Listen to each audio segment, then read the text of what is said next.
আমরা বলছি গরিব মারার বাজেট, এটা আসলেই গরিব মারার বাজেট। সরকারি দলে বন্ধুরা আসলে আদৌ বাজারে যান কিনা এটা হলো প্রশ্ন আর কি। বাজারে গেলে তো এটা টের পাইতেন আর কি।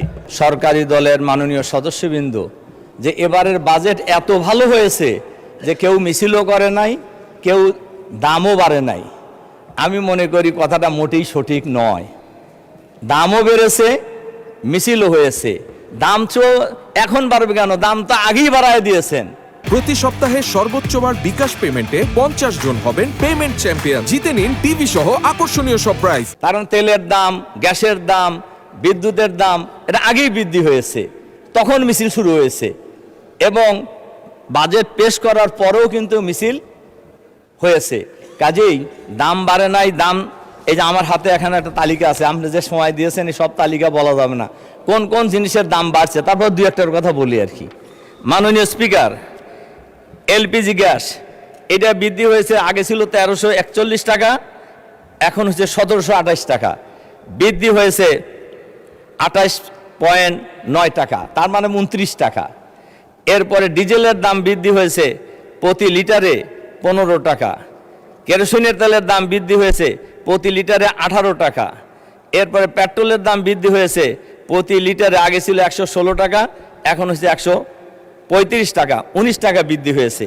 এইভাবে যদি আমি ধরি, ডিমের দাম প্রতি 1 ডজন ডিমের দাম ছিল আগে আপনার,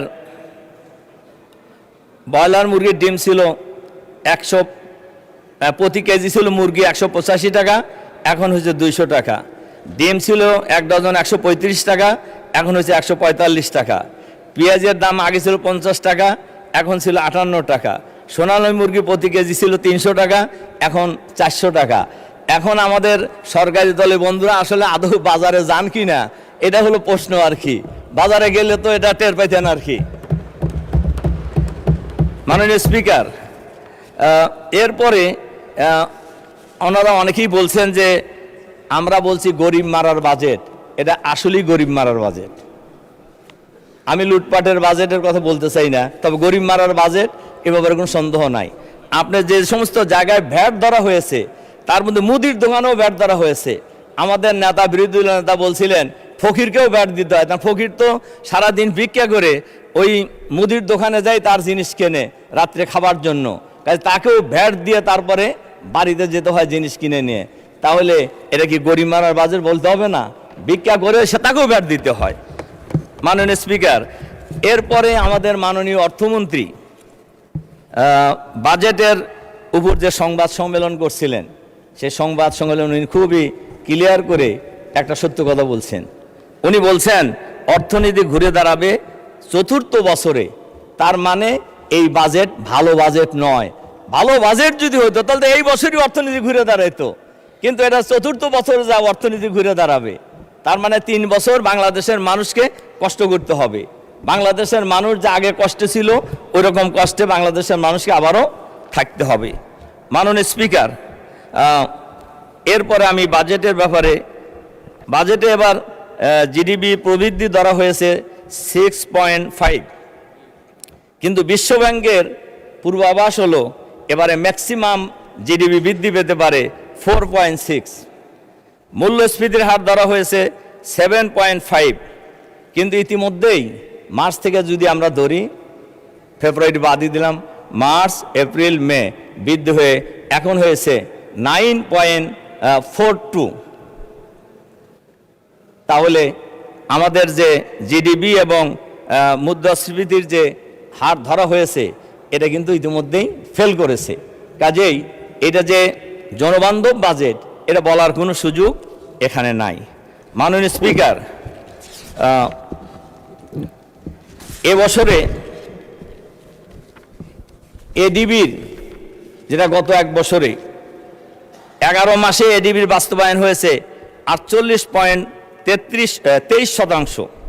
1 মাসে 1 লাখ কোটি টাকা ব্যয়ের চাপ, উন্নয়ন খরচে বড় স্থবিরতা, বেশ কয়েকটি মন্ত্রণালয় বরাদ্দের 1/3 ব্যয় করতে পারেননি।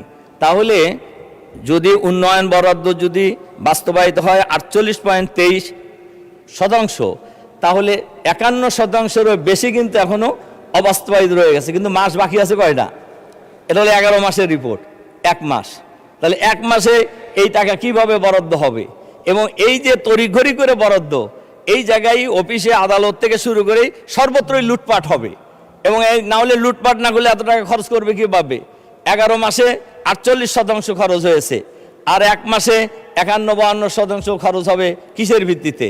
মাননীয় স্পিকার, সুতরাং এই বাজেট আসলে জনবান্ধব নয়, এটা আমরা বলতে পারি। মাননীয় স্পিকার, বাংলাদেশের বর্তমানে যে অবস্থা, আমাদের মাননীয় অর্থমন্ত্রী বাজেট পেশ করেছেন, কিন্তু বাংলাদেশের মানুষের উপর যে হিউজ পরিমাণ ঋণ রয়েছে এই ব্যাপারে কিন্তু কোনো কথা উনি বলেন নাই। শুধুমাত্র কেন্দ্রীয় ব্যাংকের তথ্য মতে মোট খেলাপি ঋণের পরিমাণ দাঁড়িয়েছে 5,88,704 কোটি টাকা, যা মোট ঋণের 32%, 26% টাকা। এটার বিরাট ব্যাপার। অথচ আপনার 3% কম খেলাপি ঋণ এমন ব্যাংকের সংখ্যা খুবই কম। কেবলমাত্র খেলাপি ঋণের কারণে ব্যাংকগুলো ঝুঁকির মাত্রা বেড়েছে। 3% কম হইলেই বিদেশিরা এটাকে ঝুঁকিপূর্ণ মনে করে, আর এখানে আমাদের এখন 32.26% আসলে ঋণের মোট ঘাটতি কিন্তু রয়েছে, সমান খেলাপি ঋণ রয়েছে, যেটা 2009 সালের জানুয়ারিতে আওয়ামী লীগ যখন ক্ষমতায় আসে, এর আগে আমাদের 4 দলীয় জোট সরকারের পরে ব্যাংকের খেলাপি ঋণের পরিমাণ ছিল মাত্র 22,000 কোটি টাকা, 22,481 কোটি টাকা। কিন্তু এখন ব্যাংকের খেলাপি ঋণের পরিমাণ দাঁড়িয়েছে 5,88,704 কোটি টাকা। তাহলে দেখা যাচ্ছে এই টাইমে খেলাপি ঋণের পরিমাণ কিন্তু ব্যাপকভাবে বৃদ্ধি হয়েছে। কিন্তু এই ব্যাপারে বাজেটের কিন্তু এই খেলাপি ঋণের ব্যাপারে আসলে তেমন কোনো তথ্য আমরা পাইনি।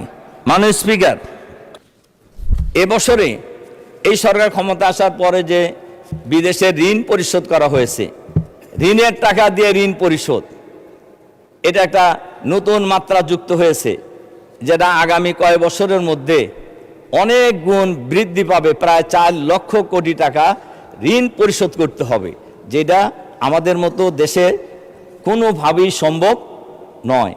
সম্মানিত মাননীয় স্পিকার, এই হলো আমি বাজেটের উপর কয়টা কথা বলার পর বাংলাদেশে বাজেট বাস্তবায়নের, বাংলাদেশের সমস্যার সমাধানের ক্ষেত্রে সবচাইতে বড় বাধা হয়ে দাঁড়িয়েছে এখন আইন শৃঙ্খলা পরিস্থিতি। আইন শৃঙ্খলা পরিস্থিতি গত 3 মাসের রিপোর্টে 100 দিনে খুন হয়েছে 605 জন, অপহরণ হয়েছে 196 জন। এটা হলো টিআইবির রিপোর্ট, এবং সেই রিপোর্টে বলা হয়েছে যে খুন যে হয়েছে 605 জন, এর মধ্যে সরকার দলের লোক খুন হয়েছে 288 জন। তাহলে সরকার দলের লোক খুন করলো কারা আর খুন হইল কারা? তাহলে দেখা যাচ্ছে যা হত্যাকাণ্ড হয়েছে, খুনের ঘটনা বাংলাদেশে যা ঘটেছে, এর প্রায় অর্ধেক মানুষ কিন্তু সরকার দলীয় হয়েছে। এর অর্থ হলো নিজের দলের লোকদেরকে নিজেরাই মেরেছে। এটাই যদি হয়, তাহলে যে সরকারের কাছে নিজের দলের লোকের জীবনের নিরাপত্তা নাই, সেই সরকারের কাছে বাংলাদেশের সাধারণ মানুষের জীবনের কি নিরাপত্তা আশা করা যেতে পারে?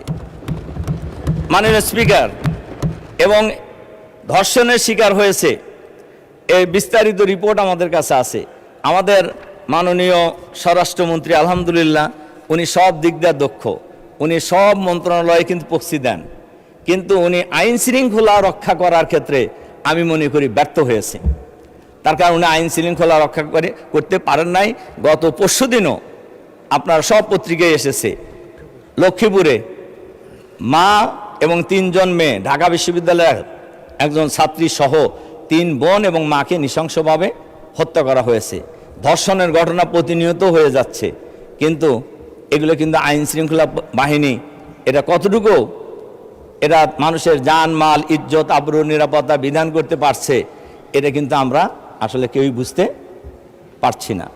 মাননীয় স্পিকার, মাদকের ব্যাপারে এই এখনই একটা বিল দেখলাম, যে আমাদের মাননীয় স্বরাষ্ট্রমন্ত্রী বিল আনছেন মাদকের বিরুদ্ধে, কিন্তু মাদক আজকে এই পার্লামেন্টের আমরা সবাই, সরকারি দল বিরোধী দল, আমরা কিন্তু সবাই ঐক্যমত পোষণ করেছি যে মাদক একটা ক্যান্সার।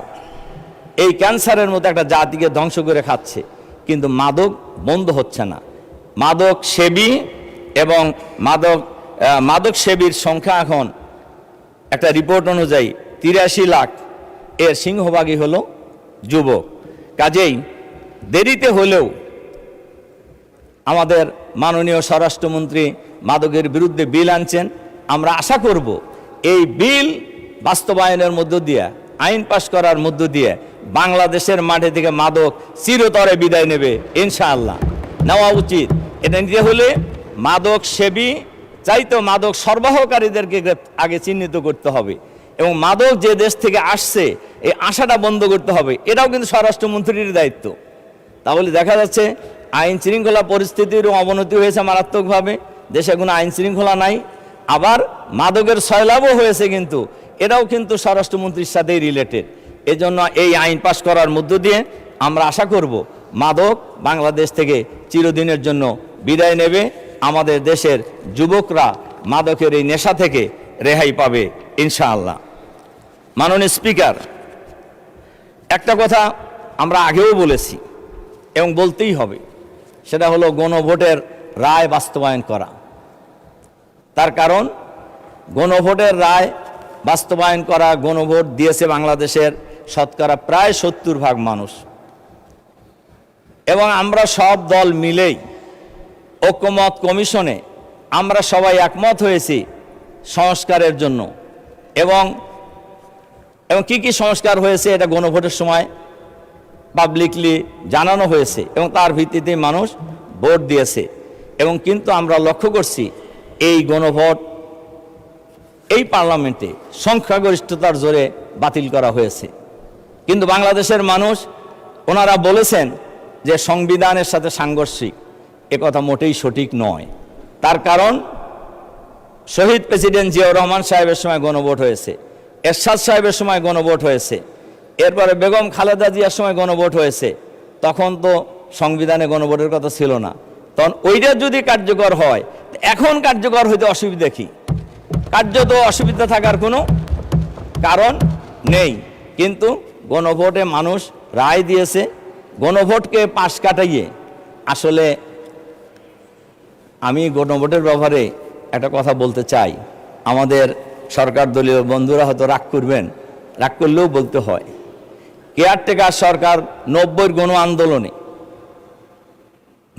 গণ আন্দোলনে জামাত ইসলামী সহ 3 জোটের রূপরেখা ছিল। যারাই ক্ষমতায় আসবে তারা কেয়ারটেকার সরকারের বিল পার্লামেন্টে এনে সংবিধানে সংযোজন করবেন। কিন্তু আমরা লক্ষ্য করেছি জামাত ইসলামীর সমর্থন নিয়ে 91 সালে যে সরকার হয়েছিল ওনারা কিন্তু এটা করেন নাই। আন্দোলন সংগ্রামের মধ্য দিয়ে এক পর্যায়ে তড়িঘড়ি করে নির্বাচন দিয়ে 1 মাসের সরকার ছিল। কেয়ারটেকার বিল কিন্তু সংবিধানে সংযোজিত হয়েছে, এবং আশা করি আবারও সংযোজিত হবে, এবং অলরেডি হয়ে গেছে সুপ্রিম কোর্টের রায়ের মধ্য দিয়েই। তা আমি যে কথা বলছিলাম, গণভোটের রায় এটা বাংলাদেশের শতকরা 70% মানুষের দাবি। কাজে এই রায় বাস্তবায়ন করা সরকারের দায়িত্ব মেইনলি।